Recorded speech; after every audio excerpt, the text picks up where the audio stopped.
Hi, I'm Dr. Tabatha, the functional gynecologist. I'm a board-certified OBGYN and functional medicine physician.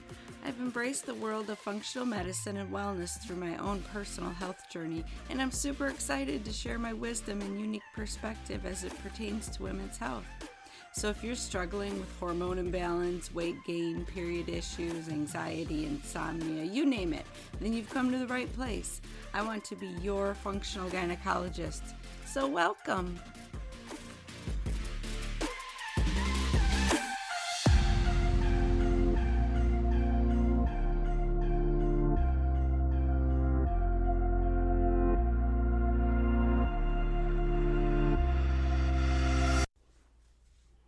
Hi guys, welcome back to the Functional Gynecologist. I'm your host, Dr. Tabatha. Today on episode number 3, we are going to understand hormone imbalance. I'm going to explain the major causes of why your hormones aren't functioning properly, what symptoms you might be experiencing, and what you can do about it. Okay, being the superwoman that you are, maybe juggling a job, a career, going to school, raising kids, trying to get pregnant, nurturing your spouse or some other relationship, trying to be in shape, eat right, and pursue your dreams, most likely you've been through a period of time where you just aren't feeling the best. You're feeling off. I hear it from my patients all day long in my office.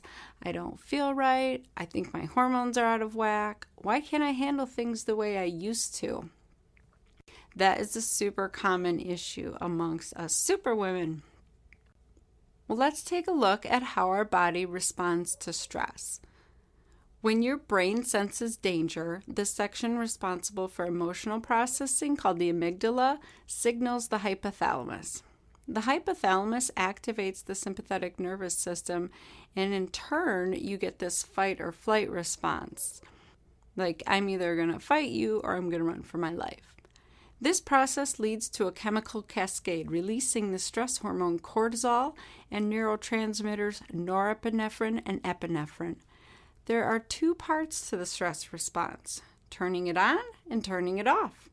When danger is no longer perceived, the parasympathetic nervous system initiates the relaxation response and brings the hormone balance back to normal. Here's the problem. Our body perceives physical and emotional stress in the same way. So if you're stressing over an exam or work deadline or your kid getting bullied, your body responds with the same chemical cascade of events as it would as if you were being chased by a tiger.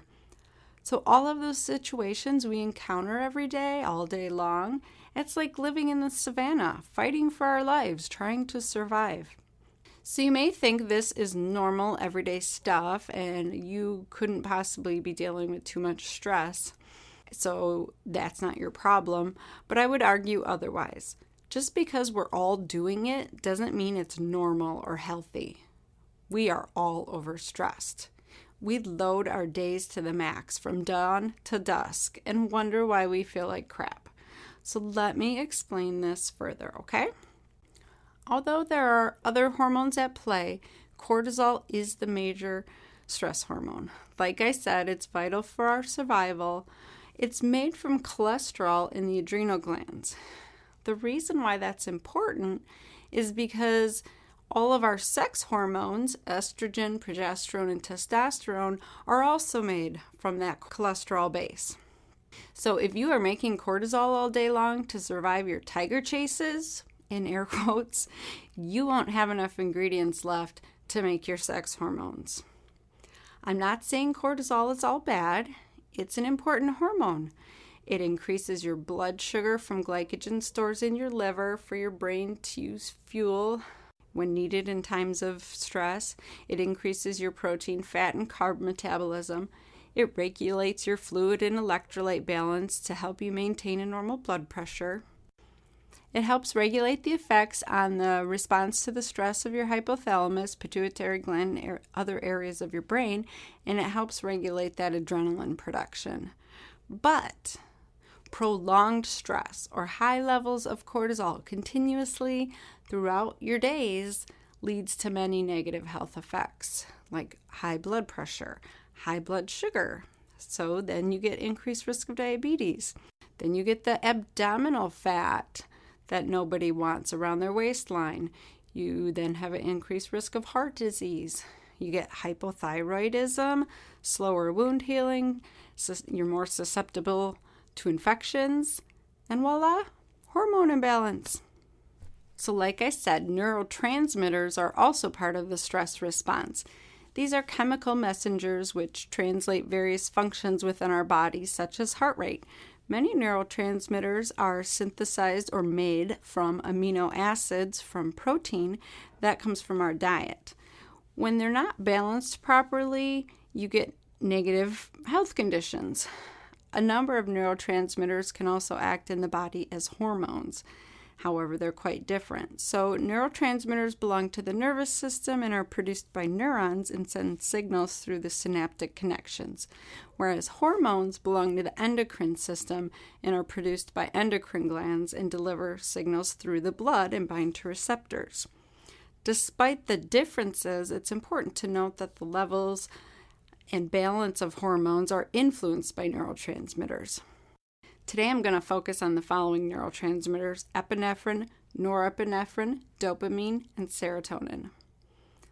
Epinephrine and norepinephrine are two neurotransmitters that also serve as hormones. You might have heard of these, like the EpiPen has epinephrine in it. It makes your heart rate, it gets you going. Their hormone function stimulates the central nervous system. Epinephrine communicates with receptors in the heart, lungs, and arteries, while norepinephrine can only communicate with arterial receptors. So epinephrine, also known as adrenaline, and norepinephrine both function in the body by increasing your blood sugar levels, increasing your heart rate, and heart contractility. Additionally, epinephrine allows the relaxation of smooth muscle in your airways, so you can breathe as you're running from that tiger that's chasing you. Norepinephrine causes your blood vessels to narrow, so that increases your blood pressure so you can keep going.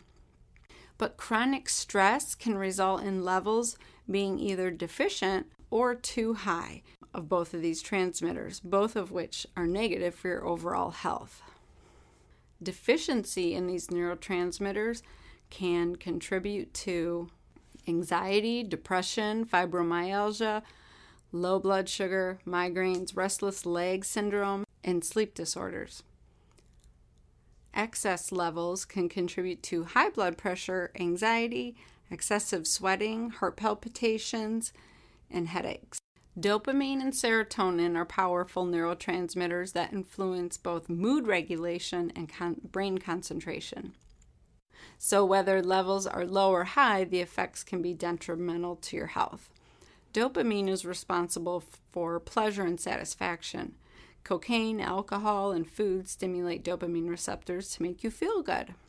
A lack of dopamine is associated with a lack of motivation, low energy, and poor digestion. When triggered by the stress response, however, dopamine can help you perceive and process the threat, figure out the appropriate response, avoid an unpleasant situation, learn and remember to avoid that particular stress event in the future, redirect blood flow by dilating blood vessels in certain tissues, and inhibiting noradrenaline release in those tissues. Unlike the dopamine, serotonin doesn't have the stimulatory effects in the brain. Instead, it's responsible for calming and evoking positive moods. Serotonin helps regulate appetite, sleep cycle, and suppresses pain. It makes sense that deficiency is most closely linked to depression. Serotonin is what the class of antidepressant medications SSRIs target. They're selective serotonin reuptake inhibitors, so they keep serotonin attached to the receptor longer to make you feel better. So the body responds to stress dependent on the type and amount presented by releasing the appropriate amount of stress-fighting chemicals. Like I said before, stress can be psychological, physical, or physiological. The origin may be internal or external to you, and its manifestations can either be mild, severe, or anything in between. Stress hormones are protective during stress as they act to maintain vital signs by increasing your blood pressure, oxygen, and sugar to best prepare you and cope for that impending stress.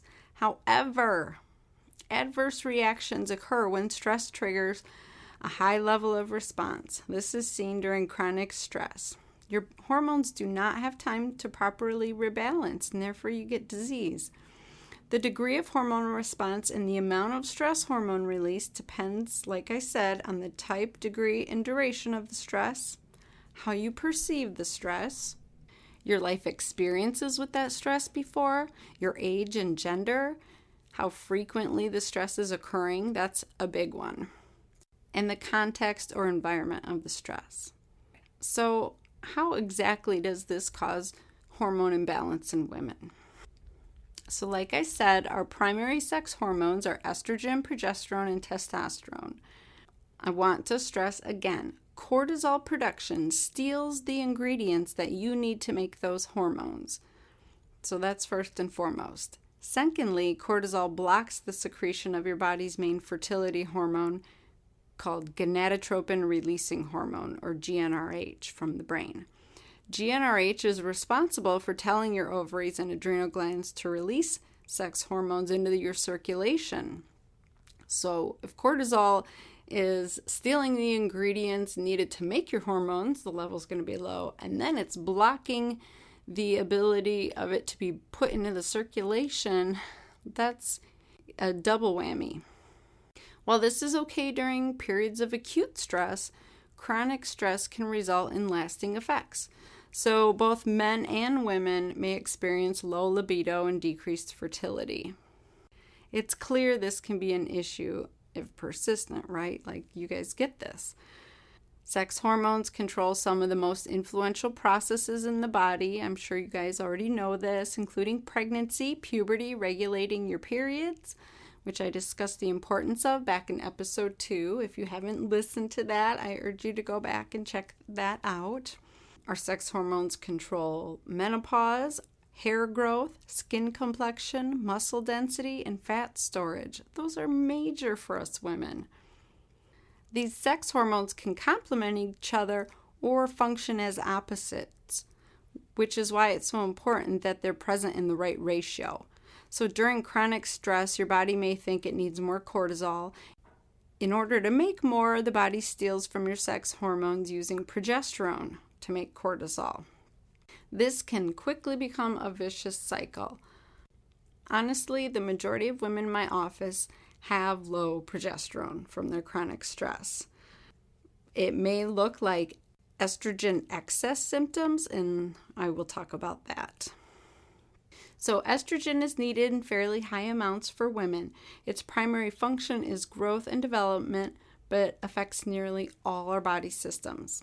Estrogen deficiency, as seen in menopausal women, can cause foggy mind, hot flashes, depression, memory lapses, headaches, vaginal dryness, really irregular periods, urinary leakage, sleep disruption, and bone loss. Excess estrogen can cause heavy bleeding, breast tenderness, bad PMS symptoms, fibrocystic breasts, ovarian cysts, weight gain around your belly. That's why we get that in our 40s and 50s. We got too much estrogen compared to progesterone. It can also cause anxiety, irritability, water retention, and increased triglycerides. So obviously, estrogen is one of the most important hormones for women in terms of our health. Any imbalance, whether it's a deficiency or excess, can cause a ton of issues. Testosterone is the predominant hormone in men, responsible for healthy muscle mass, stamina, energy, bone density, memory, and strength. But we women make it too, and we need it. Too much testosterone can cause aggression, depression, impotence for men, and excessive libido. Deficiency, however, affects more than just your sexual function. Both women and men are faced with complications when they don't have an adequate supply of testosterone. Testosterone deficiency is associated with, like I said, a decreased sex drive, but increased depression and anxiety, fatigue, which I see a ton in women, inability to concentrate, a decline in their memory and cognitive skills, which is important after menopause, decreased muscle mass and strength, loss of body hair, decreased bone mass that may lead to osteoporosis, increase in that belly fat again, and sleep issues. Wow, I sound like a parrot, don't I? These same issues keep getting repeated. Hormone imbalances can be a result of many different factors. Some of the most well-studied include undereating. So many fad diets don't take into account hormone balance. Also, in general, frequent weight loss and weight regain is a huge factor in hormone imbalance. This is where intermittent fasting comes in, and it does a great job of balancing those hormones. Getting off that sugar insulin roller coaster of a ride will get your hormones back into balance. Keep listening, because future episodes we will definitely be discussing intermittent fasting and the ketogenic diet and the benefits that it has on hormone balance. Also, toxin overload. Toxins enter the body through our food and environment. So too many toxins overburden our liver, which detracts from breaking down our excess hormones. So this leads to higher level of hormones being redistributed in our system and creates hormone imbalance. Because of the significant toxic burden that we are bombarded with all day long in our lives through our pesticides in our food, chemicals in our cosmetics and cleaning products, xenoestrogens in our plastics and water supply, heavy metals, molds, all those things cause toxicity in our cells and make it harder for the hormone receptor to hear the signal coming in. So I'm now offering a true cellular detox program through my website, www.drtabatha.com. That's 3 A's, no I's, because we all need to be detoxified. We need help binding those toxins and getting them out of our system. Once pesticides are absorbed through our foods and water supply into our cells have a very hard time letting go of them. They're fat soluble, they like to stick around, they have a carbon base, but our body doesn't know how to get rid of it. And so it builds up, especially in our fat cells. There's the newer theory out there is we can't lose weight because we are carrying such a high toxic burden. All of our fat cells are full of toxins to try and protect our brain and our kidneys and our liver. So you try to lose weight, you might feel horrible because those toxins are getting out into your bloodstream and your system is protecting you by not letting you burn those fat cells off. So what you need to do is you need to take supplements to bind those toxins to flush them out of your system. The True Cellular Detox program has been amazing at transforming the resistant weight loss, that brain fog, and chronic fatigue. You can finally get your life back and have energy again and get your hormones balanced, because toxin overload is a huge issue. So if you're interested in that, you can check that out on my website, like I said. So we've mentioned eating issues, toxin issues, chronic stress. Aging is another factor leading to hormone imbalance. The reason for this is progesterone production decreases faster than estrogen production as we age. So you get estrogen dominance or excess, like I mentioned earlier. This is especially true for women with longer periods of perimenopause, because when you don't ovulate each month, when you're having like irregular periods, you're skipping periods or they're coming randomly, that means you're not ovulating. And if you're not ovulating, then you're not producing enough progesterone. So therefore, you probably have excess estrogen. For men, as they age, testosterone levels decline. However, they do have estrogen, surprisingly, and their estrogen declines at a slower pace, and then they get hormone imbalance with their testosterone and estrogen, and you see man boobs in our 40 and 50-year-old men. That is part of that reason. So 2 types of problems tend to occur when hormones are out of balance. Uncomfortable symptoms that change how we think, feel, and act.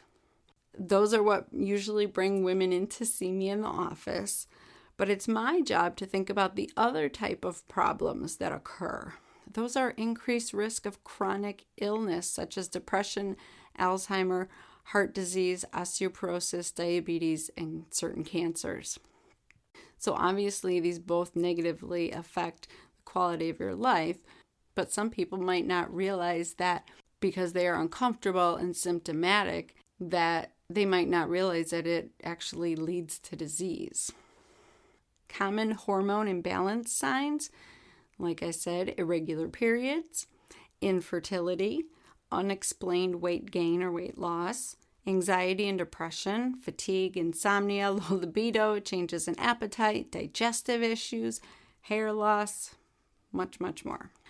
As I alluded to earlier, our diets are filled with foods known to impact our hormone balance. So common mistakes negatively impacting our balance include not getting enough healthy fats. So eat organic, cold-pressed olive oil every day. Avocados, ghee butter, nuts, and seeds. We need those healthy fats to make the membranes of all of our cells, and we also need them to make our hormones. Not getting enough fiber into our diet is huge. So we need to eat our vegetables. That fiber helps balance your sugar and your hormones. You need your bowels to be moving regularly. Constipation is actually a major contributor to estrogen excess. So if you are not moving your bowels regularly every day, the estrogen metabolites that have been broken down and excreted into your stool to leave your system actually have the chance to be reabsorbed and put back into your system to be used again. So you got to be moving those bowels along. There's a reason your body is excreting these toxins. It's trying to get rid of stuff. So don't be suffering from constipation. That needs to be dealt with. A lot of times it's actually just you need more fiber and magnesium in your diet, which is from vegetables. So eat your rainbow. Too many simple carbohydrates like white stuff, refined breads, pasta, saltine crackers, white rice, all of those simple carbohydrates. Get them out of your diet. They're not doing you any favors. Another common mistake is eating too much soy. Soy has estrogenic and anti-estrogenic properties. So I want you to eat a balanced amount of it, not too much. And if you're going to, it has to be organic. Soy is like number 2 for the top food categories that are genetically modified and full of glyphosate. So it's really important to avoid that unless you're eating organic. Too much alcohol causes hormone imbalance. Too many unhealthy fats. So I said you want to get your olives, olive oil, avocados, dark chocolate, ghee butter, but you need to also avoid unhealthy fats that are inflammatory, like vegetable oil, sunflower oil, canola oil. They sneak them into those coffee creamers, Coffee Mate flavored coffee creamers that so many women love. Those are destroying your hormones. Quit drinking that crap. Salad dressings, that's another one. Try and switch out to something else. Use coconut milk. Use almond milk in your coffee. Go black. Go to green tea. As far as salad dressings, get organic. Use olive oil and balsamic vinaigrette. Get away from those highly inflammatory, unhealthy fats. Too much sugar creates hormone imbalance, so stop drinking pop. If you do nothing else for yourself this year and you're a pop drinker, quit drinking pop. It will do you a world of good. And lastly, eating too much processed foods. So stop eating out of bags and boxes. Start prepping real food, real meats, real vegetables. No more bags and boxes. So now that we've removed some stuff from your diet, I would love to see you add some things. Flax seeds are great. There's a compound found in flax that binds to your estrogen receptors and helps excrete excess estrogen from your body. Cruciferous vegetables are huge. These are like broccoli, cauliflower, kale, cabbage, Brussels sprouts. These contain important nutrients that prevent estrogen-related cancers and help eliminate excess estrogen due to their high fiber content and property called indole-3-carbinol. It's a phytochemical. DIM, or diindolylmethane, is found naturally when indole-3-carbinol is broken down in the gut. Oftentimes, women will take DIM with calcium D-glucarate to help the detoxification process in the liver to get rid of those excess estrogens. That helps with your symptoms. Lentils are another great food to add to your diet. Lentils provide a great source of protein and fiber so that you get reduced estrogen levels, like I explained, with more regular bowel movements, but it also adds zinc, which can raise your testosterone level. Sweet potatoes. These tubers are high in vitamin B6 and they help with your liver detoxification process also. Super important so that your liver is able to metabolize those and get those out of circulation. So those are only a fraction of the yummy foods that work in your favor for hormone balance, but add those in. Those will be a nice couple additions if you're not already doing them. Up next, I'm going to explain what constitutes a hormone balancing diet. So the foods we eat regularly can either work for us or against us, ladies. First, a word on gut health. Overall health, as well as many diseases, has been linked to our digestive health. Research has now proven that gut or digestive health equals hormone balance and vice versa. Our guts house trillions of bacteria, both beneficial and problematic. The key is to make sure the good outnumber the bad. So this is best done through our diet. The Chinese, Indian, and Japanese medical traditions have actually known this for thousands of years. The following can improve hormone balance: healthy fats, probiotics, digestive enzymes, supplements, adaptogenic herbs. Your body needs various forms of fat to create hormones. This includes short, medium, and long-chain fatty acids, saturated fat, and cholesterol. Fats are essential building blocks for hormone production. Remember, I said hormones are made from cholesterol? It turns out that cholesterol isn't as bad as we thought it was. That low-fat diet of the 90s wreaked havoc on our hormones. Some of you may remember that. Healthy fats with good omega-3s also keep inflammation levels down. They boost your metabolism and promote weight loss, so you want to aim for at least 15 to 30 grams of healthy fats a day to aid in stabilization and production of your stress hormones, cortisol, and adrenaline. Omega-3 fatty acids are important for cell-to-cell communication in the brain especially. But for them to work their best, they need adequate amounts of good omega-6s. Here's the confusing part. Some omega-6s are inflammatory, like I mentioned before. So it's best to avoid sunflower oil, safflower oil, cotton, seed oil, corn oil, canola, soybean, and peanut oil whenever possible.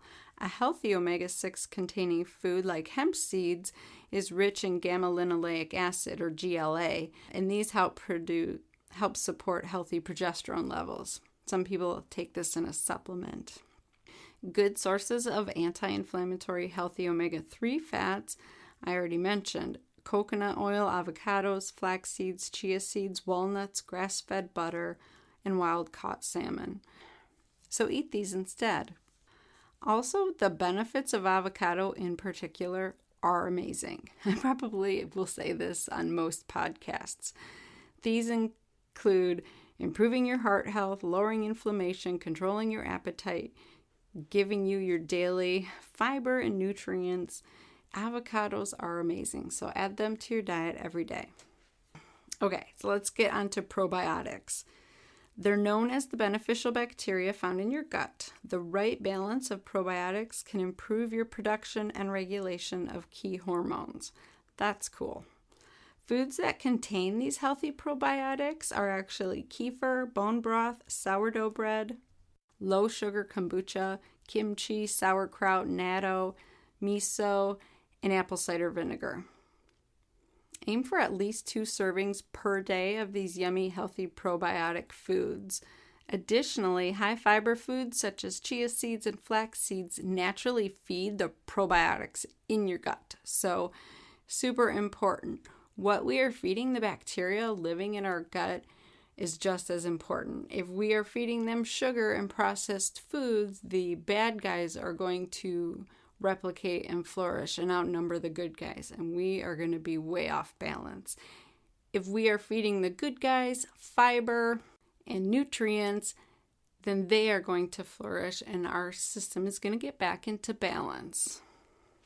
Some common culprits linked to the destruction of the healthy gut bacteria are overprescription of antibiotics, excessive sugar, like I said, emotional stress, medications, alcohol, lack of exercising, over-sanitation. There's a huge one. In the past decade, we've been using hand sanitizers and Clorox wipes and just over-sanitizing our environment to the point where we have also wiped out the good guys, and now we can't fight things off as well because it turns out they were protecting us. So stop being OCD with the cleaners. It's not necessary. We were actually meant to live in harmony with these microscopic bacteria. Smoking and poor sleeping also contributes to the destruction of our healthy gut microbiome. So we know not to smoke, but sleeping is super important. Another important issue is digestive enzymes. So the body naturally produces enzymes to break down food. For example, some people have trouble digesting fat and could benefit from a digestive enzyme with lipase so that they can metabolize it better. Other enzymes can also help your gut break down your food into smaller particles, making it easier to process and absorb those nutrients. So if you're having discomfort or pain with eating, bloating, or heartburn, it may be because you need digestive enzyme support. Look for supplements that contain amylase to help you break down starch or carbs, lipase to aid in the breakdown of fat, protease to help you break down your proteins, and betaine HCl actually helps digest your food or overall. It's an acid, and we need acid to break down the food in our stomach.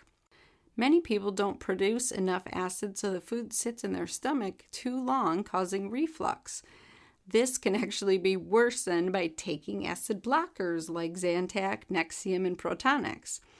Yeah, they help the symptom of feeling that reflux, but they only magnify the problem in the long run because they are actually suppressing your body from producing those necessary acids and enzymes needed to digest your food.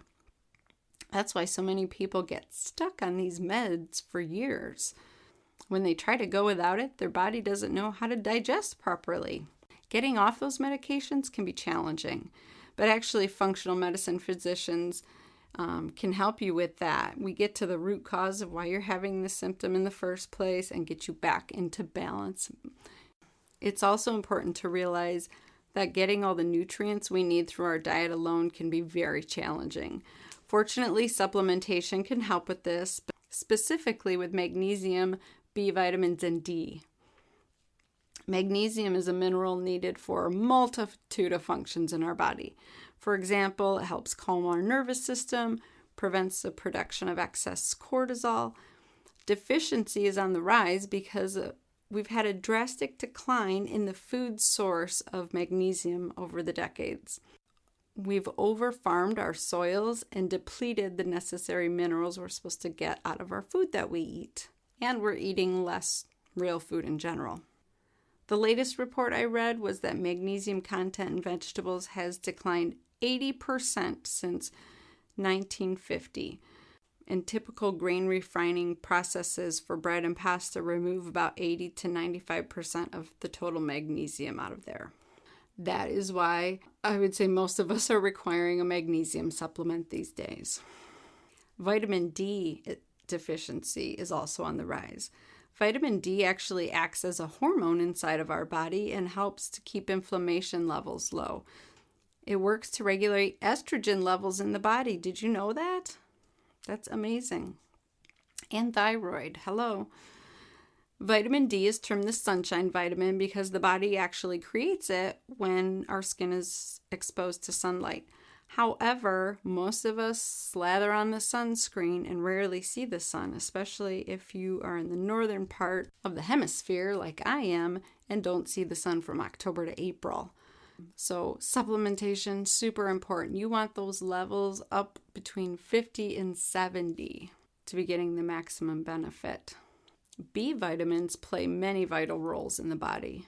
Because there's so many different B vitamins, it's recommended taking a methylated B complex to ensure you're getting the proper intake of each of them. So B vitamins are responsible for liver detoxification, mood elevating effects, nerve function, thyroid hormone activation, and maintaining estrogen balance. So even if you're taking a B supplement, you may not be getting a methylated version, which is the active form of that vitamin, and a lot of us actually don't have the necessary cofactors to activate B vitamins. So I always recommend taking a methylated B complex for maximum benefit. While it's possible for you to get those required nutrients through your diet, it's super difficult, like I said. So ultimately, supplementation is your best bet. Another awesome way to balance your hormones is with adaptogens.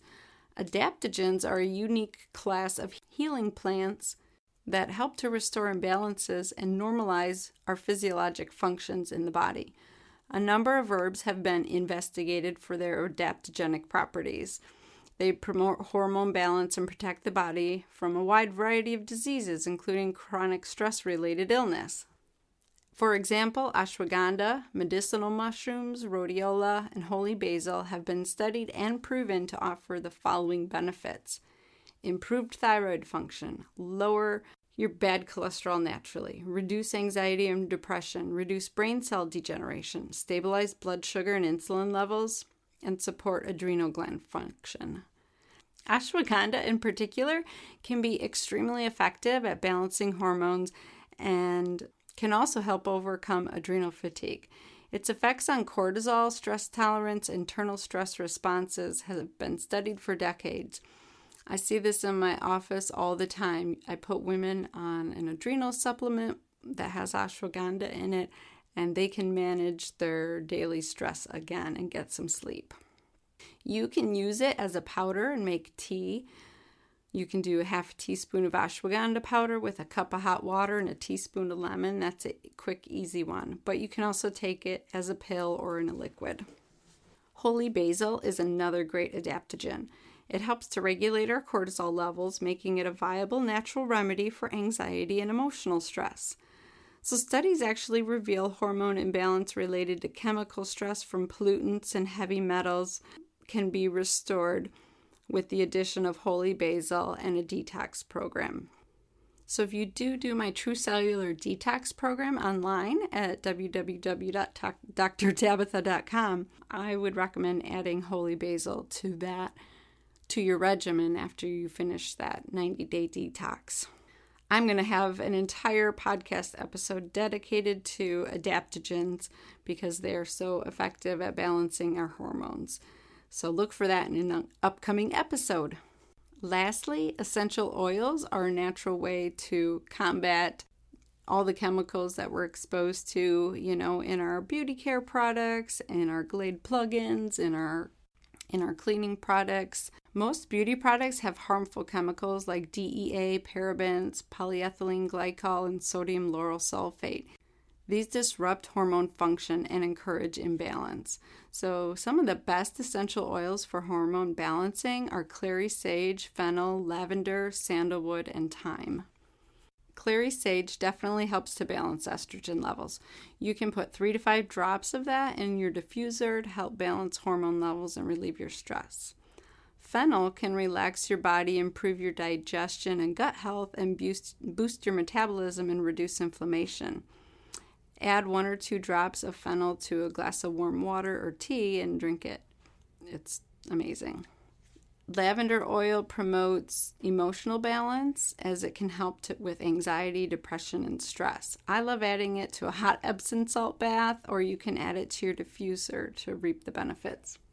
Sandalwood triggers peaceful feelings and results in an overall reduction of stress.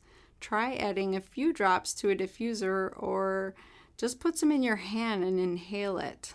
I actually did that thanks to my good friend Holly Cole. I did that before I gave my big speech at the Bee event this past year, and it calmed me right down. It was amazing. So thanks, Holly. And lastly, thyme oil. Thyme improves progesterone production and helps to balance hormones naturally. So try adding a couple drops of thyme to a warm bath, or rub 2 to 3 drops with equal part coconut oil onto your lower abdomen, your pelvic area. If you have a favorite essential oil or adaptogen or food hack to balance your hormones, I would love to hear about it. So share it with me on Facebook or Instagram at Dr. Tabatha. Well, thanks for joining me today, ladies. I hope you found this information useful. It's super important to balance those hormones to feel better and to prevent disease. Sharing this with people who are eager to transform their health excites me. So pass this episode on to your friends, your sisters, your coworkers, moms, whoever you think would benefit from this information. I'd be super honored if you'd leave me a 5-star review on iTunes or wherever you listen to podcasts. It will let me know that what I'm doing is worth my time, and it will get this information out to all the women who need it. So please follow me on Facebook or Instagram at Dr. Tabatha, and if you have any questions or comments, don't hesitate to direct message me. I want to hear your feedback. You can also check out my website, like I mentioned, at www.drtabatha.com. I am here to support you. Thanks for letting me be your functional gynecologist. Now go out and conquer that world today.